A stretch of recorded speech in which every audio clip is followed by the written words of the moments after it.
why don't we start out with defining what I even mean by a boundary? Got to make sure we're all on the same page. And I think a boundary is the action that defines your limits.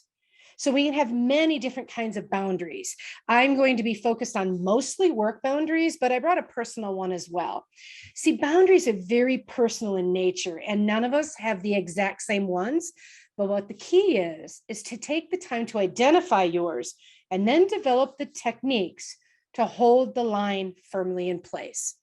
So does anybody even remember your work days when they used to neatly fit into a 9-to-5 day? I can barely remember that time when we weren't tethered to this digital available all the time through text, through email, even through phone calls. It used to be when you went out for the evening, you were out for the evening. Rebecca, darling, you said in the chat that you're getting after hours emails. That didn't used to exist in the early part of your career. And now today, it's just always there, like at an appendage on the end of your hand. And so there is a downside, and it's boundaries. Now, please note, I am not here to tell you what your boundaries should be. So if you want to collect emails all night long because it gives you peace of mind and it's not dominoing into other bad things in your life, by all means, go ahead and do that. I do not have the answers. I say that all the time. I do not have your answers, but I do have the right questions. And that's what's going to happen. We're going to take a look at the boundaries in our professional lives. And I think that that can be the single best tool to bust out of this service fatigue, whether you need to put it in place with your boss, with your customers, with the people you lead, or maybe you need to do it just for yourself, for my solopreneurs.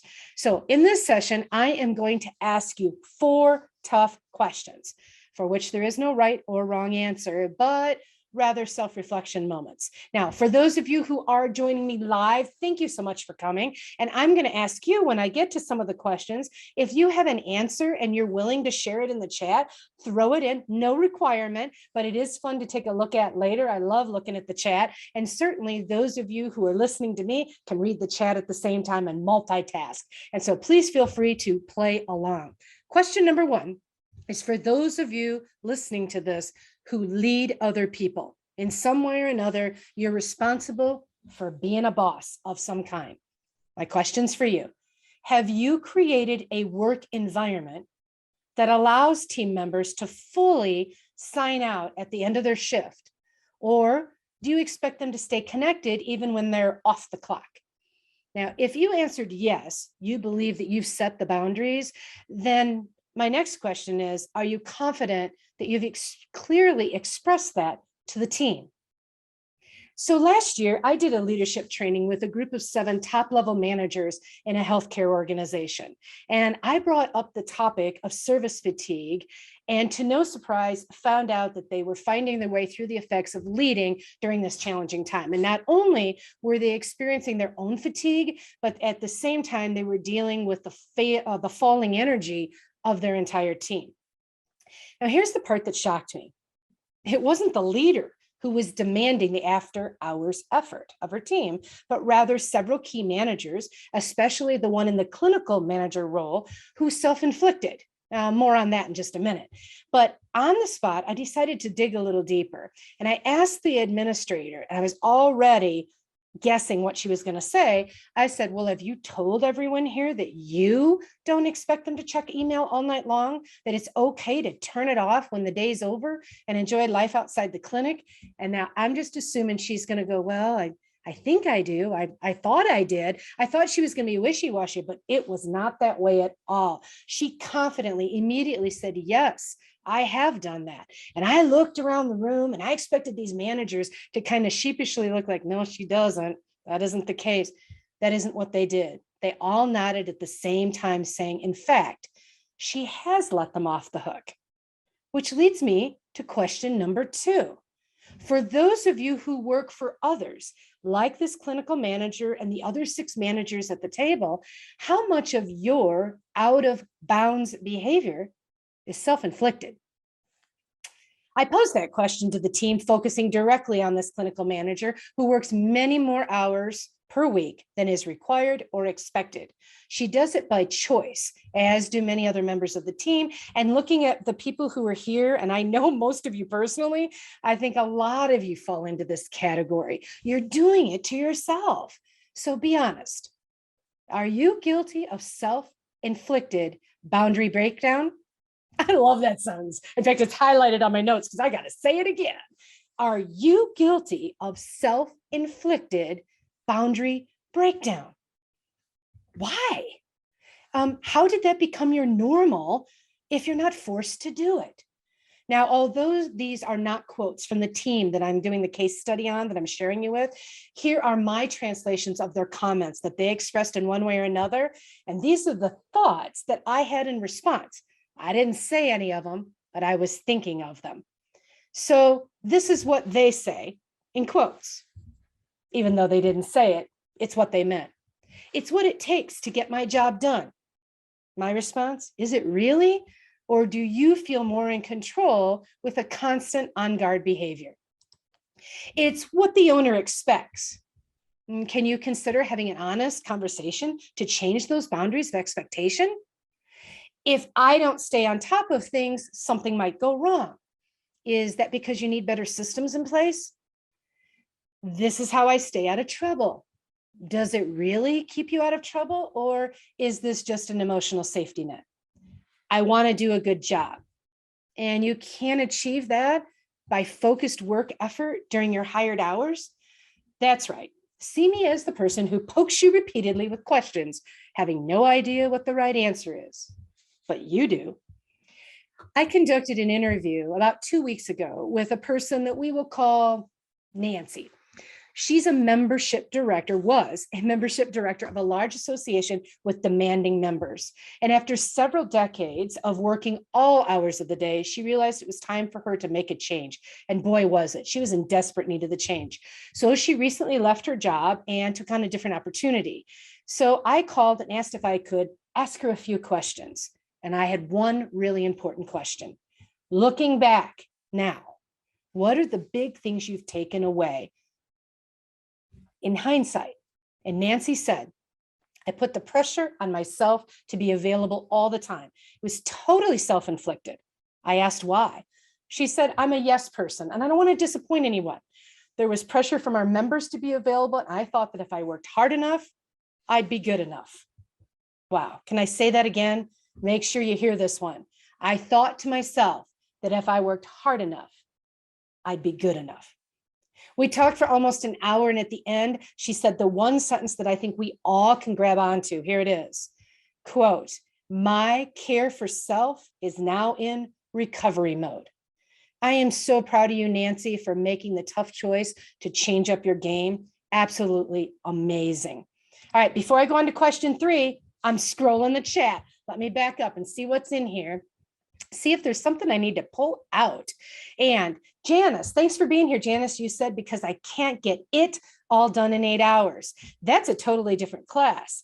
And it might have to do with time management, prioritizing, and maybe not trying to do more than a human can do. Karen says, my clinic is open 8 to 8 Monday through Friday and 9 on 1 on Saturday, and you're expected to be available. I'm glad that you brought that up, Karen, because I'm presenting this as if people have choice. And you've pointed out that there are times when it's outside your control. This is the hours you're expected to work. But boy, we need to look at what other things we can do to bring sanity to you within those hours. Very important. Thanks for sharing that. All right, we're going to question number 3. This is for you who are listening, who are solopreneurs. You're your own boss and you do not manage anyone other than yourself. There's a few of you here like that. Do you have an official open for business, closed for business ritual in your life? If no, what would that change for you if you did? Let me explain what I mean. I'm a solopreneur. I love it. And I've been doing this for over 26 years. And in the very beginning, I was so excited about my industry and my work and building my career that I was working all the time. And I'm a big believer that the thought you put out to the universe is what you get back. So every morning, I have right on the other side of this camera is a set of wooden blinds. And I would pull those blinds open and I'd say, open for business. every day because I wanted the universe to know we want the phone to ring. We want the emails to come in. And if this was a sales conference we were doing, I'd be spending a lot of time talking about open for business. But that's not our topic today. It's boundaries. And I didn't seem to have any. I was working all kinds of hours all the time. And one day, my husband, Tom, said to me very nicely, you know, honey, how every morning you open the blinds and you yell open for business? I said, yeah, thinking he's giving me a great compliment, right? He goes, do you think around 5 or 6 o'clock you could close the blinds and say closed for business? Now, I wasn't willing to put the word closed for business out to the universe, but I was willing to respect his request that I change the boundaries just a little bit. So I did it. And in fact, in 2020, I even shortened my workday farther by 3 hours. I now work about 8 a.m. to 3 p.m. on most days. And you know what? I've become more focused. I have found some tools, which maybe I'll find a way to share in a different session, but specific tools, Janice, I'm looking at you, that has really helped me control my time. So my challenge to you is to really evaluate your hours of the day and decide what is truly best for you right now in managing your fatigue. If you're a solopreneur and your body says you need a nap, I am giving you permission right now. I mean, don't take the nap right now. I'm giving you permission right now to go rest when you need to rest. When you are self-employed, it comes with a lot of challenges. Sometimes we've got it tougher than those who are going to work for certain hours every day and being paid. But the big benefit of being a solopreneur is you get to make your own decisions on your labor boundaries. Take advantage of that. All right, question number 4. How's everybody holding up? Doing good? Yeah, give me a little note in the chat. Let me know you're doing good. And so, oh, wait, I'm going to swing over here and look. Lauren Harris, thanks for playing. I rented a separate office 7 minutes from home so I could have real physical boundaries. I love that. So it tells you, hey, when I walk out of here, I'm supposed to be leaving work behind. I think that is a fantastic idea. Thank you. I think that's really good. Lori Klinka says, yes, I close my home office door and I turn off the phone. Love it. Creating your boundaries. All right, question number 4, and it's for everybody. When it comes to your personal life, are you still struggling with boundaries? If yes, what do you think the core issue is? The rhetorical, don't have to put it in the chat right now. Just want you thinking about it. How can we successfully express our needs, say no, and be assertive without offending others? I'm telling you right now, if saying no is your issue, this is where I'm going to rock your world. By the way, in the chat, tell me, do you have trouble saying no? We're talking about your personal life now. People call and they ask you, will you make 2 dozen cookies for the raffle? Will you serve on this board of a non-for-profit? Who's got some no issues? Because I don't want to spend time on this if you're listening and this is not an issue. So I'm looking to the chat. Anybody have no issues? I learned years ago how to say no, and sometimes the other person will be annoyed. I don't have trouble. Terry Langhand's in the house. Great to see you. Yes, I have no issues. You're funny. All right. Well, there are people listening to this recording that have issues with saying no. So let's rock your world on this. Let's say that my friend Terry is going to be having a book club party at her house. She likes me. She wants to see me. So she's invited me over to the book club. And when she calls to invite, the first thing I'm going to do is put it through a series of questions for myself. Is this how I want to spend my time? And the answer is, I want to see Terry, but I don't want to spend a Tuesday night out of the house. I don't want to read a book that somebody else told me to read. And I don't know any of other Terry's friends. So I'm going to have to dig deep for that whole let's meet new people. I don't want to right now. That's the boundary I've created. But I don't want to hurt her feelings. I really like her. So here's the no formula. Get those pens ready. This thing rocks. I am going to use this formula. I'm going to say her name. I'm going to give some form of appreciation for being asked and a simple pass and a thank you. One more time. Here we go.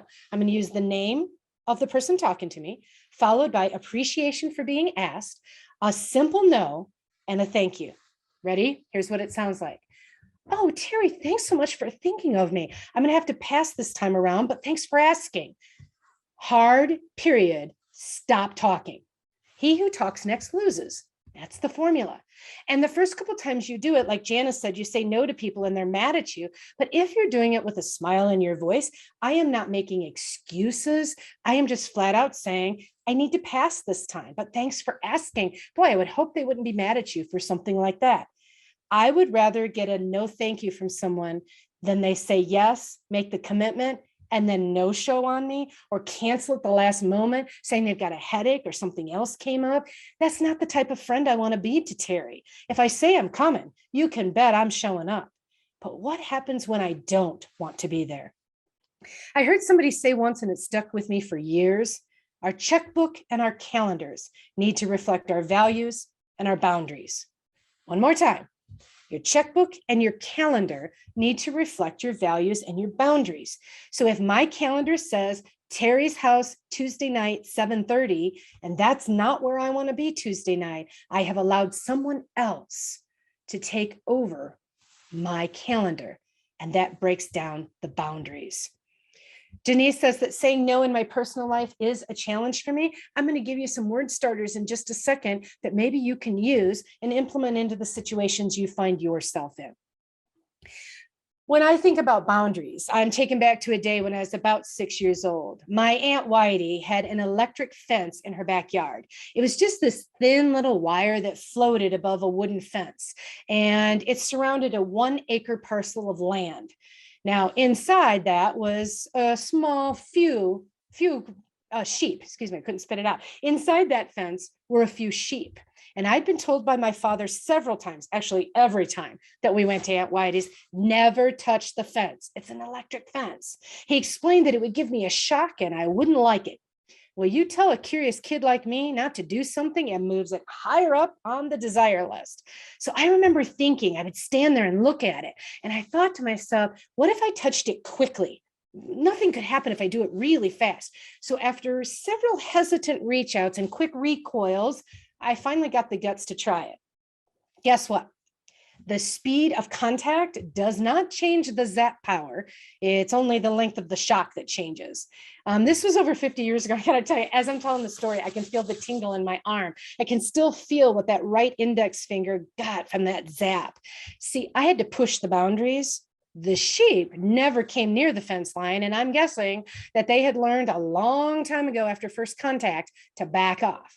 With only one zap, we all knew with only one zap, we all know how to respect our boundaries and quit pushing it. Now, I'm going to be talking more about this fence and how important the fence is in your life in the next session on how to be the captain of your universe.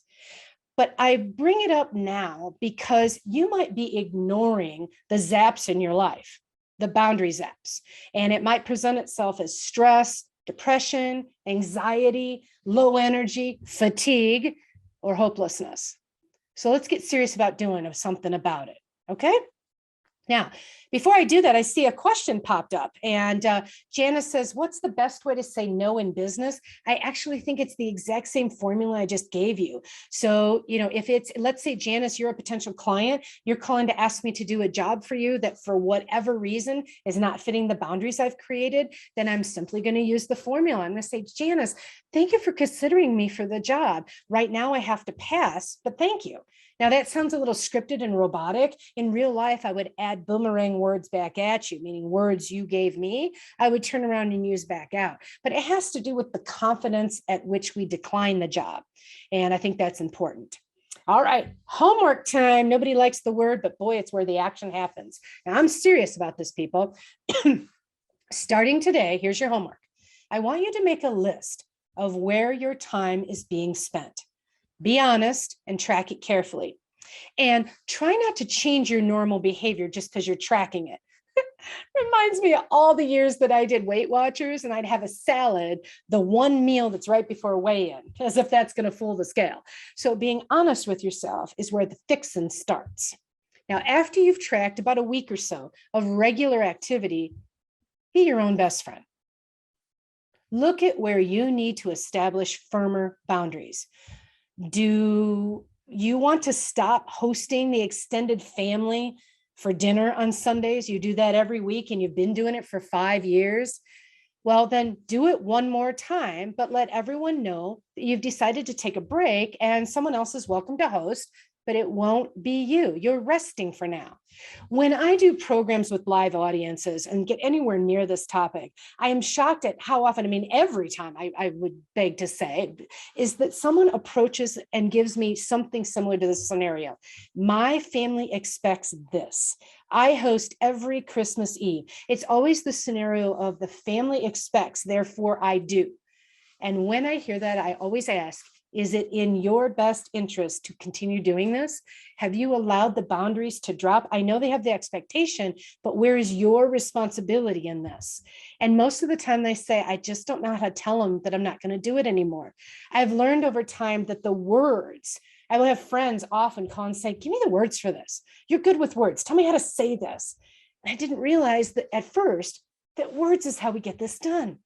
So I'll give you an example. Again, might sound a little scripted because it's outside the real moment, but you'll get the gist. So we're back to the family dinner. I've been doing it every Sunday for 5 years. I'm ready to be done. I say to the family, hey, everybody, I have really enjoyed our family gatherings here almost every Sunday for many years, but it's been tough on me lately. And I've made a new commitment to myself that I'm going to work on taking care of me for a bit. So while I am still happy to see everybody weekly, it'll have to be at one of your homes for the time being. I need to rest. Period. Hard stop. Don't say anything. Just stand there or sit there and wait for that to hang in the air. And somebody's going to say something. And I certainly hope that you are a member of a family where people will say, we totally understand. We got your back. We'll take a shift. We'll take a break, anything. But if your family completely pushes back and will not even accept the idea that you need to rest, then I think that's an entirely different conversation. All right, let's pull it back to work. Most of you are here because we have a work connection. And so I went off on the personal tangent for a moment that benefits us all. But let's circle back as I finish up and focus on leaders in the room. Let's take a work example. Maybe you're the leader that needs to remind everybody that you're not making them work extra hours. They have self-inflicted. There's a few of you here who've told me privately that fits your story. So here you go. Hey, everybody. I want to say thank you for all the extra effort you've put in over these last difficult 2 years. I appreciate you all very much. And I think it's an important time for me to remind you that I only expect you to check emails and voicemails during your regular working hours. Once you punch out, please go home and enjoy your life. This allows you to come back the next day more refreshed and less fatigued. If an emergency of some kind comes up, we'll call. No reason to be on deck 24/7. Now, I know some of you are listeners thinking, I wish my boss would tell me this, right? But I am giving that message to those of you in power that can reset a boundary that helps your team. I understand we have to be open a certain number of hours. We might be short-staffed. We might have trouble getting new staff on board. I know we're dealing with all of those challenges, but for this session, we're focused on the boundaries that you can create. Now, how about we flip this around and now you are staff and you're talking to your boss, John. And the scenario is, I'm not being made to work extra hours. I just am. This is an example of what Nancy in my case study could have done if she didn't want to leave her job. She could have tried some version of this instead. So I'm talking straight to my boss. Hey, John, I wanted to talk to you a little bit about the labor hour expectation of my role here. Are you still comfortable with the 9 to 4 schedule that I'm currently scheduled to work? And he nods because he doesn't want to pay me for more hours. He wants me to pay for the hours he employed me for, right? Great. The reason I'm asking is over the last year, since we have not filled the vacant positions, I felt the need to put in several extra hours per day. And I'm supposed to have closed out, but I didn't. I just keep working. And I'm realizing this may be a little self-inflicted.